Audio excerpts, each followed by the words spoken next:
एकलव्य एक बहुत ही प्रतिभाशाली धनुर्धर था। वह बचपन से ही धनुष बाण चलाने का अभ्यास करता था। उसके पिता भी एक धनुर्धर थे और उन्होंने एकलव्य को धनुष बाण चलाने की कला सिखाई। एकलव्य बहुत ही मेहनती था। वह दिन रात धनुष बाण चलाने का अभ्यास करता था। वह बहुत ही निशाना लगाने में निपुण था। उसकी धनुर्विद्या की कोई सीमा नहीं थी। एक दिन एकलव्य गुरु द्रोणाचार्य के आश्रम में गया। वह गुरु द्रोणाचार्य से धनुर्विद्या सीखना चाहता था। गुरु द्रोणाचार्य बहुत ही प्रसिद्ध धनुर्धर थे और सभी लोग उनसे धनुर्विद्या सीखना चाहते थे, लेकिन गुरु द्रोणाचार्य केवल अपने ही शिष्यों को धनुर्विद्या सिखाते थे।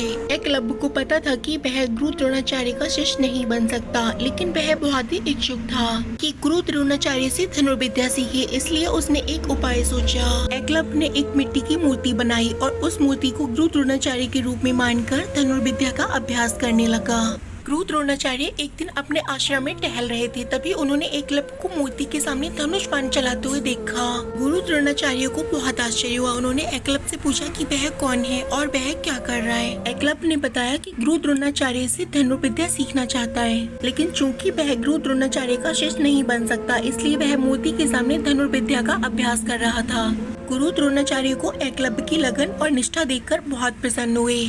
उन्होंने एकलव्य को अपना शिष्य बना लिया। एकलव्य गुरु द्रोणाचार्य से धनुर्विद्या सीखता रहा। वह बहुत ही कुशल धनुर्धर बन गया। वह अपने गुरु के सभी शिष्यों से भी बेहतर धनुर्धर था। एक दिन गुरु द्रोणाचार्य ने अपने शिष्यों को एक प्रतियोगिता में भाग लेने के लिए कहा। प्रतियोगिता में जीतने वाले शिष्य को एक विशेष धनुष मिलेगा। एकलव्य ने भी प्रतियोगिता में भाग लिया। वह प्रतियोगिता में सभी शिष्यों को हराकर जीत गया। उसे विशेष धनुष भी मिला। गुरु द्रोणाचार्य एकलव्य की जीत से बहुत प्रसन्न हुए। उन्होंने एकलव्य को कहा कि वह अब एक महान धनुर्धर बन गया है। एकलव्य ने गुरु द्रोणाचार्य से बहुत कुछ सीखा था। उसने सीखा था कि लगन और निष्ठा से कुछ भी हासिल किया जा सकता है, इसलिए हमें कभी भी मेहनत करना नहीं छोड़ना चाहिए। तो हमेशा मेहनत कीजिए और अपने सपनों को पूरा कीजिए। हेलो फ्रेंड्स, कैसे हैं आप सब। फ्रेंड्स, आपको ये कहानी कैसी लगी हमें कमेंट में जरूर बताएं। ऐसे ही और प्रेरणादायक कहानी सुनने के लिए लाइक शेयर सब्सक्राइब जरूर करें, जिससे कि आपको हमारे अच्छे वीडियो जल्द से जल्द आप तक जल्दी पहुँच जाए। थैंक्स।